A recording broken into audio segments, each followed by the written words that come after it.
Do you like certainty or do you like change? If you're like most people, you might say, I like certainty. Well, I have got good news and bad news. First, the bad news. The bad news is that change is the only constant. An ancient philosopher said that you cannot step into the same river twice because the river is not the same river and you are not the same person. The good news is, despite the constant changes around us, you can lead changes with ease. Whether you are a leader working in a big organization, whether you're an entrepreneur or you are a stay-at-home mom, you can still lead with ease. And in this video, I'm going to show you how. Hi friends, welcome to my channel.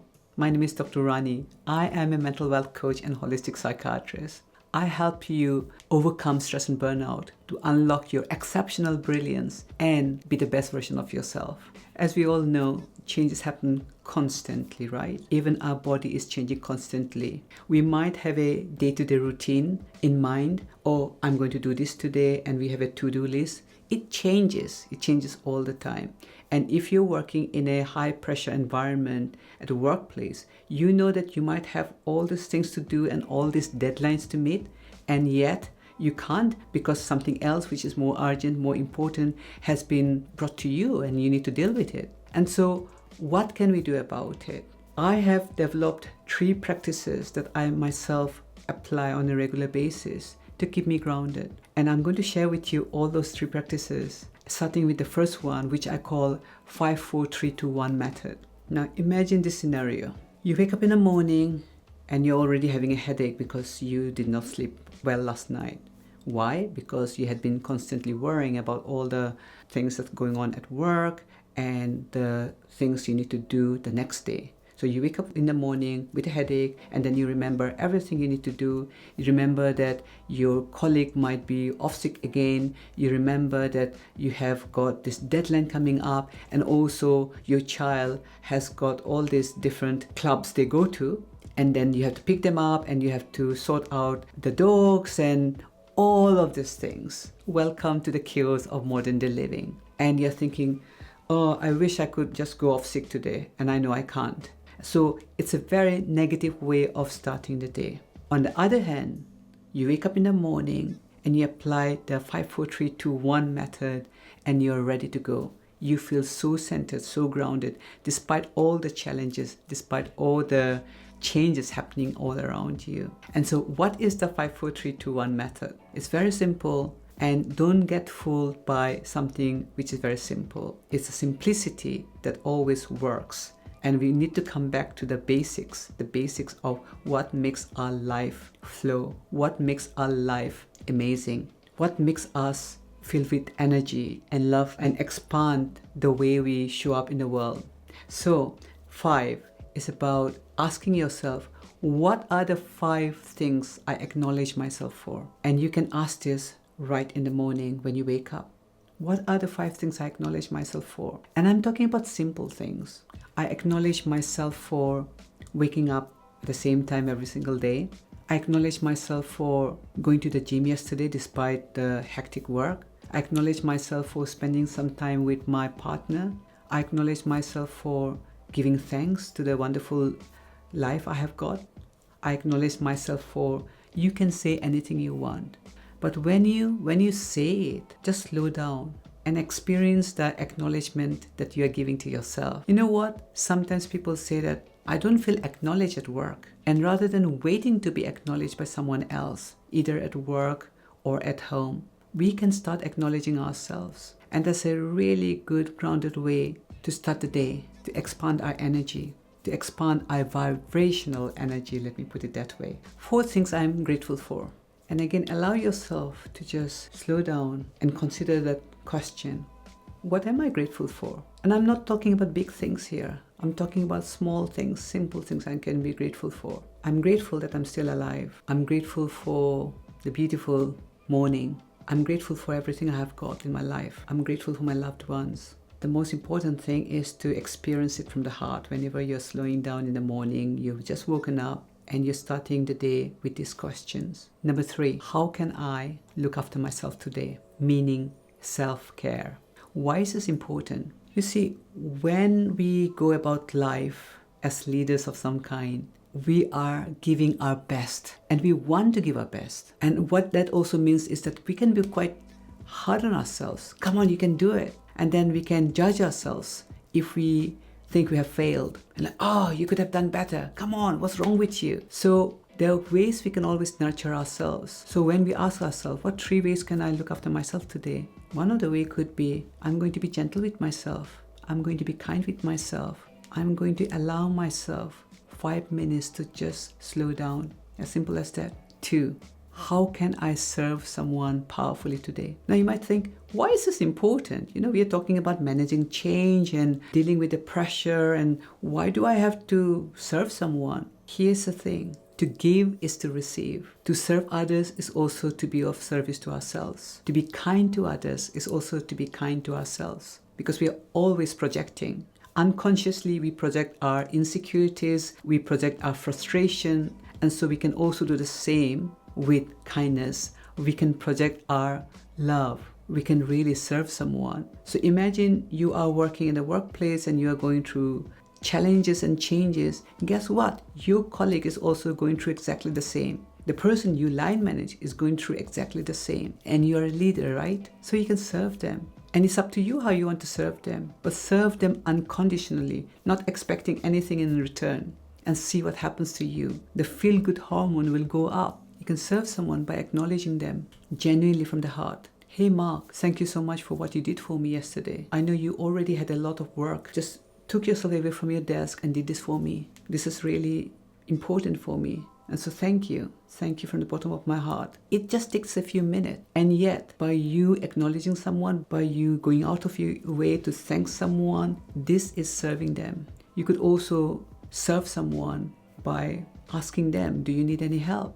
Can I get you a cup of tea? So this is not a to-do list, like tick, I've done this, tick, I've done this. But when you think about your day ahead and you know these are the people you're going to encounter, you can think about, is there any way I can make their day a bit better? Is there any way I can serve them from my heart that makes them feel good? And in return, I feel good. And finally, number 1, this is the most important one of the 5, 4, 3, 2, 1 method, is for you to remind yourself of the why, your big why. Why are you doing what you do? Now, you might say, well, Rani, I do my job because I need the income, I need the money. Okay, but when you started that job or when you started your career, you had a bigger why. I want you to reconnect to that why each and every single day, because the money thing is, of course, we all need to pay the rent, we all have a mortgage or daily expenses, and there's something beyond that as to why we show up at work, why we do what we do,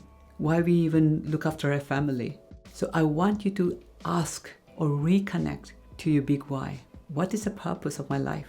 Or why am I doing this? Or what is the stand I'm taking? What do I stand for? And so this is a brilliant way, this 5, 4, 3, 2, 1 method, to start your day by asking yourself these 5 questions right at the beginning of your day. You start your day feeling energized. Talking about energy, sometimes we go into that contracted energy mode. We feel tense, we feel upset, and we feel frustrated, and it's like this tension building up in the body and also in our thinking, because our thinking gets very constricted. And when we ask ourselves these questions, it's like an expansion of energy. It's like we get to create. We get to go about life creating from this expansive state of being. And we can decide whether we want to go about life feeling this and complaining and reacting, or we go about life creating, being a creator. And these questions can free us up. So you have done this in the morning and you go about your day, and there will be encounters with different people. And sometimes it feels like, oh, I didn't need this. And you can go to meetings and you feel overwhelmed, and you have been given all these deadlines, you feel overwhelmed. And sometimes we can ask ourselves lousy questions throughout the day. But you can change your questions you're asking. You can notice that you're asking some lousy questions, and you can ask yourself instead, what is the gold in here? What's the learning? What's the lesson here for me? Because I know that once I see this, something will shift for me. So imagine if we were to go about our day to day, knowing that every encounter we have, everything that happens that we think is a mishap that shouldn't have happened, There's rich learning in all of that. So as you are navigating change, when you are allowing yourself to ask that questions, like there is gold in here. I know there is gold in here, and let me see what I can find out. Oh, I thought this encounter did not go well, but maybe I need to listen. Maybe I really need to slow down and listen. That brings me to the third practice.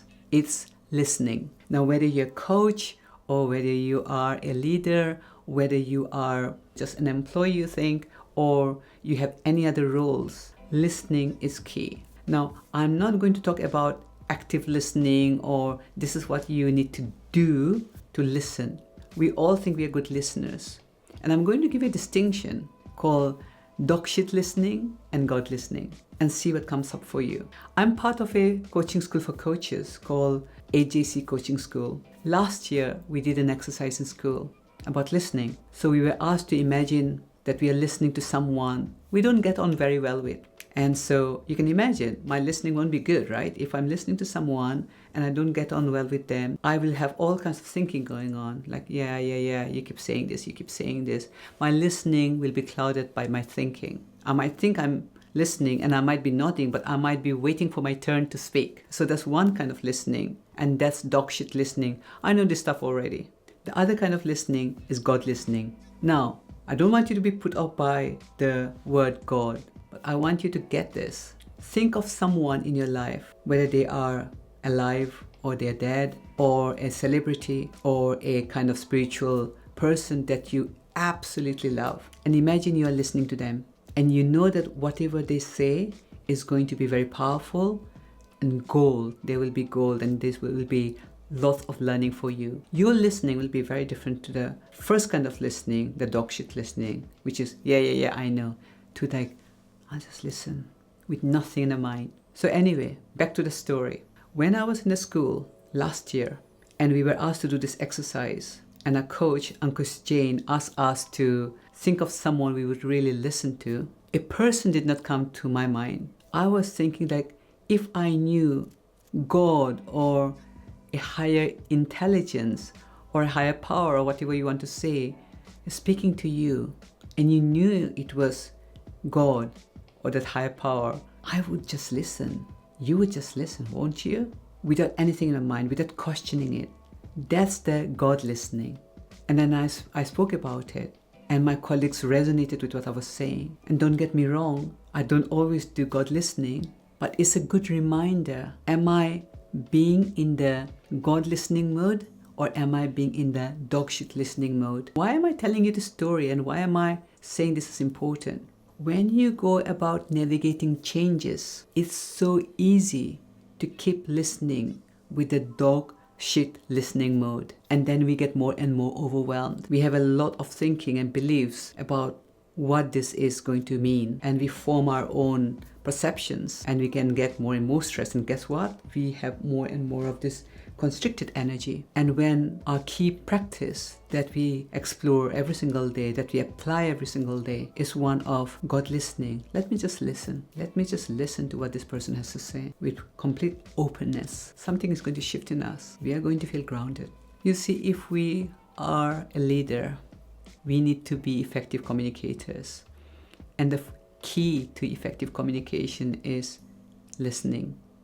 To be a good listener, you need to have less on your mind. You need to have daily key practices. He says in life, you're never static. You never stay in the same place. You're constantly climbing or sliding. It's up to us. Tony Robbins, who is considered the life coach guru, uses the term constant and never-ending improvement. He says in life, it's impossible to stand still. We're either climbing or we are sliding. This brings me to the first quote I shared with you. A man cannot step into the same river twice, because the river is not the same river, and the person, the man, is not the same man. We can keep climbing with these practices, or we can keep sliding. If you enjoyed this video, you will absolutely love my other video where I share the 5 ways you can beat workplace stress and burnout. I'll put the link in the description below. Do subscribe to my channel if you enjoyed this video, and I look forward to seeing you again.